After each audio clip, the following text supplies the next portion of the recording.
उमेश नाम का एक व्यक्ति अपने 20 वर्ष के बेटे सुमित के साथ ट्रेन पर चढ़ा। बेटे सुमित ने अपने पिता से जिद करते हुए कहा कि उसे ट्रेन के पीडो सीट पर ही बैठना है।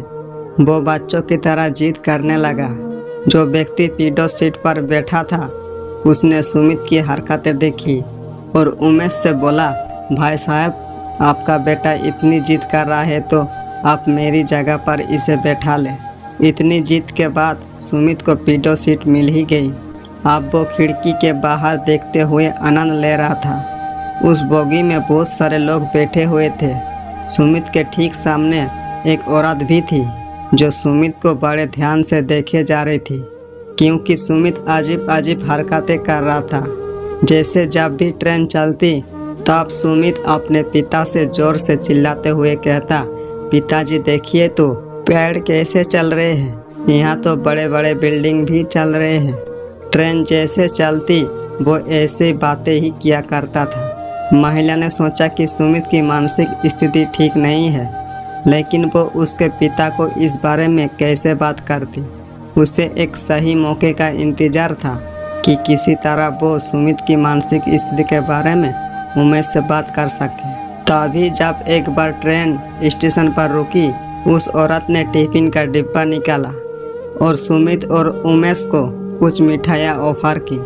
बातों बातों में उस औरत ने उमेश से कहा कि आप अपने बेटे को किसी अच्छे डॉक्टर के पास लेकर क्यों नहीं जाते, इसकी मानसिक स्थिति ठीक नहीं लगती।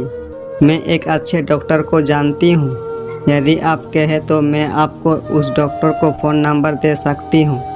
उमेश थोड़ा मुस्कुराया और उस औरत की तरफ देखते हुए बोला, मैडम, मैं अपने बच्चे को अभी डॉक्टर के पास से ही लेकर आ रहा हूँ। ये बचपन से ही अंधा था। 20 साल से इसने कुछ भी नहीं देखा था। आज इसे नई आंखें मिली है। ये दुनिया इसके लिए एकदम नई है, इसलिए ये सब कुछ अपनी नज़रों के सामने नया पाकर अजीब अजीब बातें कर रहा है। महिला उमेश की बातें सुनकर बहुत पछताने लगी। दोस्तों, कोई बार हम बिना किसी के बारे में जाने कुछ भी जज करने लगते हैं। बिना कुछ जाने किसी के बारे में कुछ भी कमेंट कर देते हैं। इस कहानी से हमें एक बड़ी सीख मिलती है कि हमें कभी भी किसी को जज नहीं करना चाहिए। किसी व्यक्ति के बारे में पूरी जानकारी के अभाव में कुछ भी गलत कमेंट करना आपकी सबसे बड़ी गलती साबित हो सकती है।